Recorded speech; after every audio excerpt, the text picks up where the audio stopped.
কুয়াশার মধ্যে দিয়ে ঘুম ভাঙলো ধোত্রেতে। এই এক সেকেন্ড, দাঁড়াও দাঁড়াও, একটা মেন জিনিস তো দেখানোই হয়নি। সেটা না দেখালে তো ধোত্রে ইনকমপ্লিট। আগে আমরা সেটা দেখে নিই। এই জায়গাটি ধোত্রেতে আমার সব থেকে প্রিয় জায়গার মধ্যে একটি, যেটি চলে গেছে সোজা একটি জঙ্গলের মধ্যে। চারিদিকে পাইন বন, তার মধ্যে দিয়ে আমরা হেঁটে যাব। এখানে একটা ছোট গেট, পেছন দিকে শহর যেখানে সূর্যের আলো পড়ছে, আর আমরা হেঁটে যাচ্ছি সেই জঙ্গলের মধ্যে দিয়ে।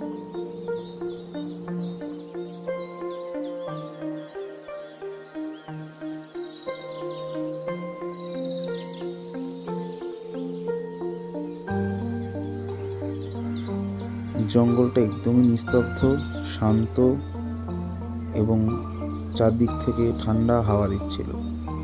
কত দূর রাস্তাটা ঢুকে গেছে কেউ জানে না। কাঁচা রাস্তা, মধ্যিখানে আমরা গাড়ির ট্রেল দেখতে পেয়েছি, কিন্তু আমরা খুব বেশি দূর যাইনি যেহেতু রাত হয়ে যাচ্ছিল। এখান থেকে বেরিয়ে আমরা চলে গেছিলাম হোটেলের দিকে, এবং এর পরের দৃশ্যটা সেটা হচ্ছে বৃষ্টি,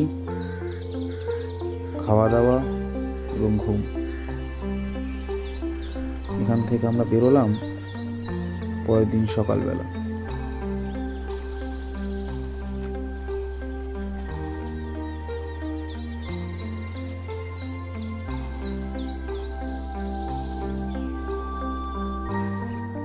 পরের দিন সকালবেলা এরকম কুয়াশার মধ্যে আমি দাঁড়িয়েছি ছাদে। এই ছাদ থেকে ধোত্রের দৃশ্য অদ্ভুত, শান্ত এবং সুন্দর জায়গাটা। এর মধ্যে কিন্তু হালকা রোদও উঠে আছে, যেটা কিন্তু বোঝা যাচ্ছে না। এখানে আমরা কোনো ব্রেকফাস্ট করিনি, সোজা বেরিয়ে পড়েছিলাম গাড়ি চড়ে দার্জিলিংয়ের উদ্দেশ্যে। দার্জিলিং এখান থেকে 1.5 ঘন্টা মতো দূর। রাস্তা ভালো, যেহেতু বৃষ্টি হয়েছিল হালকা কাদা ছিল, বাদ বাকি আর কোনো সমস্যা নেই।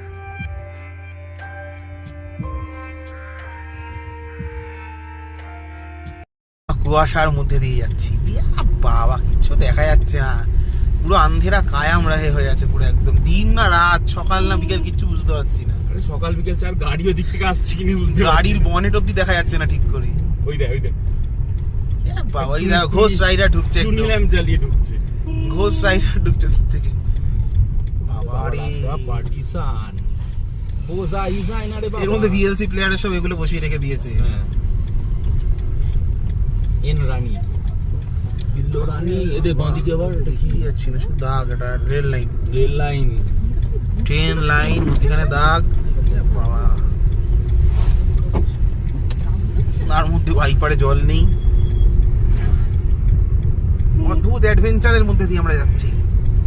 হ্যালো গাইস, বিভৎস অ্যাডভেঞ্চার। হ্যালো গাইস, হ্যালো গাইসটা আমি বলি না, ক্লিশে লাগে বলে। সবাই হ্যালো গাইস বলে, কেন লোকজনকে গাই গরু বলবো, কি দরকার। চলতে চলতে আমরা পৌঁছে গেলাম একটি ছোট্ট হোটেলে, যেখানে আমরা ফ্রেশ মোমো বানানো দেখলাম। ছোট্ট ছোট্ট ময়দার লিচি কেটে তার মধ্যে মাংসের পুর ভরে সেটাকে সেদ্ধ করে বানানো হচ্ছে অদ্ভুত সুন্দর পাহাড়ের, যাকে জাতীয় খাবার বলা হয়, সেই স্টিম মোমো। এই মোমো খেয়ে রাস্তায় যেতে যেতে, টয় ট্রেন দেখতে দেখতে আমরা পৌঁছে গেলাম আমাদের দার্জিলিংয়ে। এই যে ভেজ মোমোর প্লেটটা এসছে, দেখো, homemade chutney, veg momo, chicken মোমোটা বানিয়ে দিচ্ছি।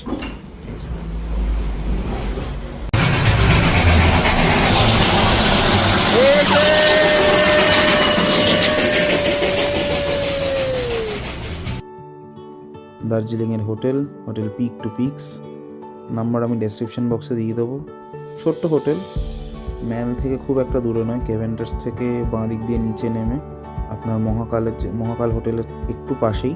ছিমছাম হোটেল, ভিউ রুম কম, তবুও ভিউ রুম একটা আছে যেখান থেকে এই রকম সুন্দর একটা ভিউ পাওয়া যায়। দার্জিলিংয়ের মন খারাপ, তাই কাঞ্চনজঙ্ঘা দেখা যাচ্ছে না, তাই কিছুটা মন আমাদেরও খারাপ। তবুও কিছু করার নেই, সব কিছু মানিয়ে গুছিয়ে নিতে হবে ঘুরতে গেছি যখন। এই করে আমরা বেরোলাম হোটেল থেকে বেরোলাম এই ক্যাভেন্টার্সের পাশ ধরে, সেই দার্জিলিংয়ের রাস্তা ধরে। দার্জিলিংয়ের চেনা রাস্তা, অচেনা লোকজন যারা সবাইকে আপন করে নিতে পারে। হেঁটে চললাম সেই দার্জিলিংয়ের রাস্তা ধরে, যেখানে রয়েছে নানা ব্র্যান্ডেড বা লোকাল অনেক রকমের দোকান। নানা রাজ্যের লোক এসে জড়ো হয় এই দার্জিলিং শহরে, একটি ছোট্ট শৈল শহর যেটি রয়েছে আমাদের পশ্চিমবঙ্গের মাথায়। আমরা অদ্ভুত রকমভাবে যখন বাঙালিরা ঘরে থাকি তখন বাইরের খাবার খুঁজি, আর বাইরে এসে খুঁজি এরকম ঘরের খাবার। তাই বাঙালি খাবারের দোকানও এখানে আছে।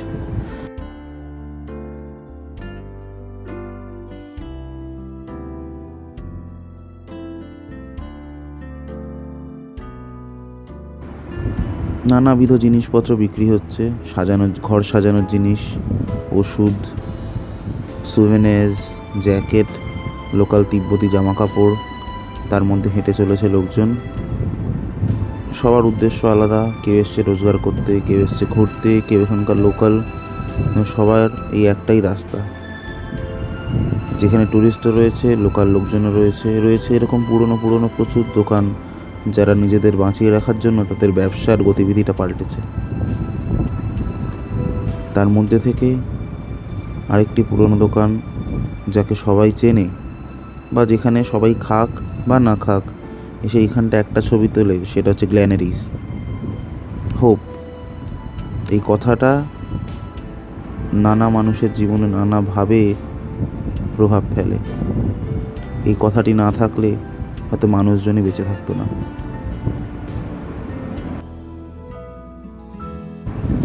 কিছুক্ষণ গ্ল্যানারিজের সামনে দাঁড়িয়ে ছবি তোলার ব্যর্থ চেষ্টা করে এগিয়ে চললাম দাস স্টুডিওর পাশ ধরে।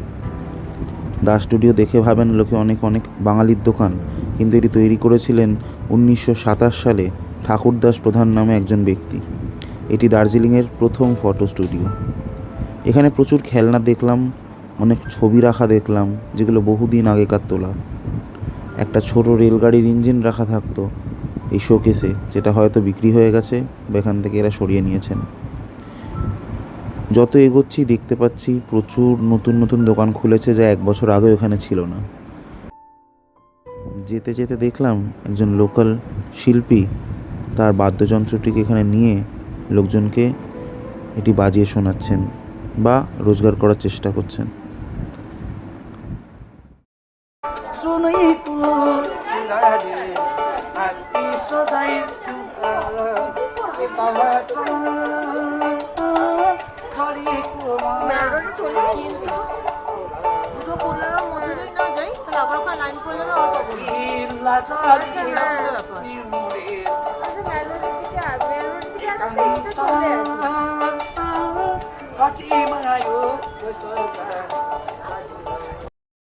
কিছুক্ষণ গান শুনে আমরা এগোতে থাকলাম দার্জিলিং ম্যাল রোডের উদ্দেশ্যে।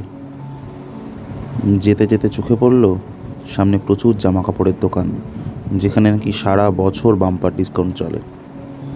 যদিও আমরা কোনো আসবাব বা জামা কাপড় কিনতে এখানে আসিনি, আমরা এসেছিলাম পাহাড়ের রানীর এই সুন্দর ওয়েদারটাকে আর জায়গাটাকে উপভোগ করার জন্য।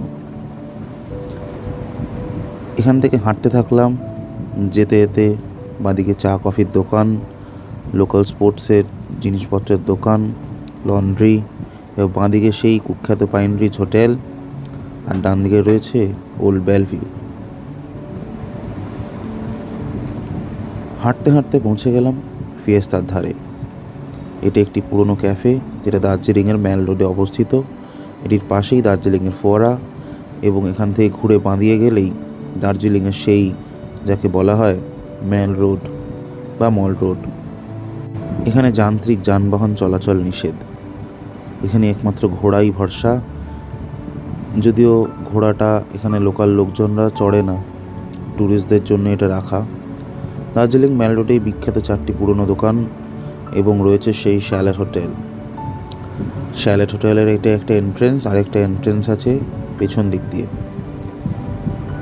এরপর সামনে দেখতে পেলাম নেপালের জাতীয় কবি ভানুভক্ত স্ট্যাচু, পেছন থেকে একটা অডিটোরিয়াম টাইপের ওপেন অডিটোরিয়াম, আর তার পেছনে রয়েছে আমার প্রিয় উইন্ডামের হোটেল, যেটি বানানো সেই ব্রিটিশদের। এই হোটেলটা এখানকার সব থেকে দামি এবং বড় হোটেল তাদের মধ্যে একটি। ম্যাল রোডের লোকজন সারাক্ষণই পরিষ্কার করা চলছে। এই দেখুন ঘোড়া চলছে ম্যালে, এখানে টুরিস্টরা বসে এটার ওপর ছবি তোলে। ম্যাল অনেক ফাঁকা, যেহেতু বৃষ্টির সময় লোকজনের ভিড় অনেকটা কম। এখান থেকে আমরা যাব নিচে খেতে যাব কুঙ্গাতে। শুনেছি কুঙ্গা অনেক পুরনো এবং ভালো তিব্বতি খাবারের দোকান। মেলোডে একটু ঘুরে আমি আবার যাচ্ছি কুঙ্গাসের দিকে। খাওয়ার ডাক পড়েছে, প্রায় 2:15 বাজতে চলেছে। তো ওদের একটা ব্রেক চলছিল সামহ, বাকিরা তো প্লেন ডিজের ওখানে দাঁড়িয়ে আছে। ভালোই ভিড় আছে, কিন্তু অন্য সময় যেরকম থাকে এই সময়টা মে জুন জুলাইটা একটু কম থাকে, কারণ বৃষ্টিটা হয় বলে। তাও এই সময়টা এতটা বৃষ্টি হওয়ার কথা না, কারণ আমি আগে এপ্রিল মে মাসে এসেছি, তো এত বৃষ্টি হয় না। এখন প্রচুর ফগ, কাঞ্চনজঙ্ঘা একদিনও দেখতে পারিনি।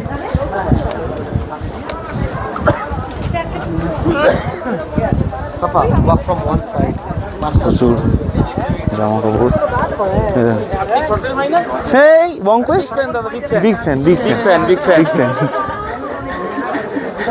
প্রচন্ড ভিড়, আমরা প্রায় আধ ঘন্টা ধরে দাঁড়িয়ে আছি খাবো বলে। ওই যে বঙ্কোয়েস্টে কৌশবদা, নয়নিকালি ওনাদি সব দাঁড়িয়ে আছে। দেখা যাক কখন খেতে পাওয়া যায়। টাকা দিয়ে এতক্ষণ দাঁড়িয়ে খাওয়াটা ইজ ভেরি ডিফিকাল্ট। দোকানটাও বড় করে না, খাওয়ার কোনো দিন খাইনি, ভালো খারাপ যাই না। এর আগেও এতবার লাইন দিকে চলে গেছিলাম, অন্য জায়গায় খেয়ে নিয়েছি। তো বাকি রেস্টুরেন্টগুলো যেরকম বড় সেট আপ করেছে বা বড় করেছে, তো এরাও করতে পারে, জানি না। Need to change. প্রায় 1.5 ঘন্টা লাইন দেওয়ার পর আমরা এখানে বসে আছি। উল্টি মেনু লিখছে, এটা কুঙ্গাস।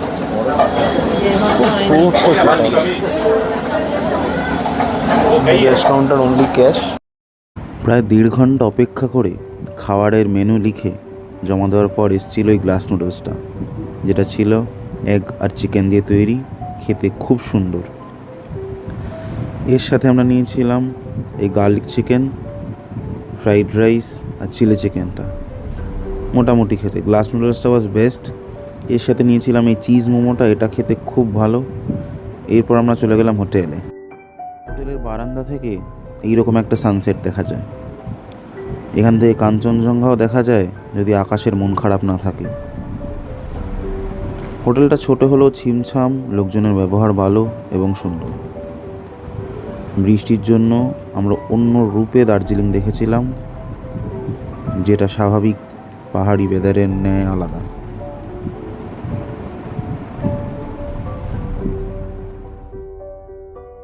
সন্ধেবেলা হাঁটতে হাঁটতে চলে এলাম ফিয়েস্তাতে। ফিয়েস্তা হচ্ছে সেই ম্যান রোডের ছোট্ট ক্যাফেটা, যেটা একদম কর্নারে রাখে। এখানে বাইরে বসার ব্যবস্থাও আছে, আপনারা চাইলে ভেতরে বা দোতলাতেও বসতে পারেন। নিচে দেখলাম ওখানে লাইভ মিউজিক চলছে। একটি লোকাল ছেলে এখানে বসে বসে সেই পুরোনো দিনকার রেট্রো হিন্দি গানগুলো গাইছিল। অ্যাম্বিয়েন্স খুব ভালো, খাবারের দাম মোটামুটি ঠিকঠাক, মানে একবার খাওয়া যেতেই পারে। আমরা খাওয়ার অর্ডার করেছিলাম ফিশ ফ্রাই আর কফি। ফিশ ফ্রাইটা খেতে মোটামুটি, মানে আমি কলকাতার ভেটকি এখানে এক্সপেক্ট করতে পারি না। দিয়েছিল হচ্ছে রুই মাছ, সঙ্গে একটু ব্রিটিশ আলু ভাজা, যেটাকে ফ্রেঞ্চ ফ্রাইজ বলা হয়, আর টমেটো সেদ্ধ করে, সাথে কফিটা খেতে মোটামুটি।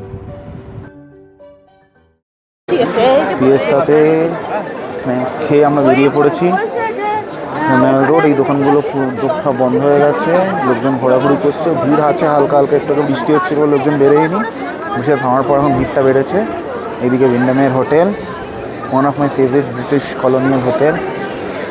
আমি একবার থাকার তো আমার খুব ইচ্ছে আছে, দেখা যাক, লেটস সি কী হয়।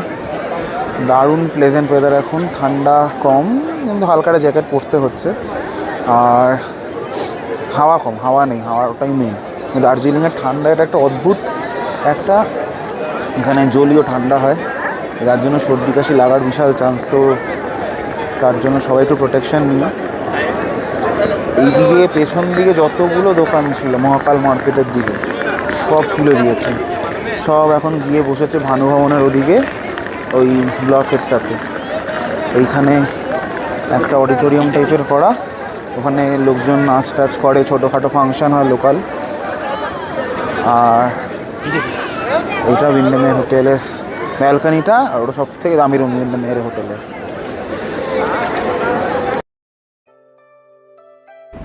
রাতে প্রত্যক্ষ করলাম এক অদ্ভুত দৃশ্যের।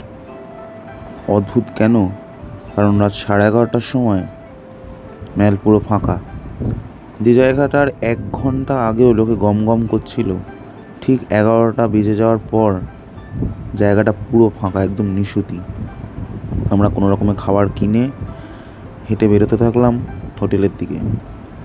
উদ্দেশ্য কালকে সকালবেলা ক্যাভেন্টাস যেতে হবে, তাই এখন ঘুম।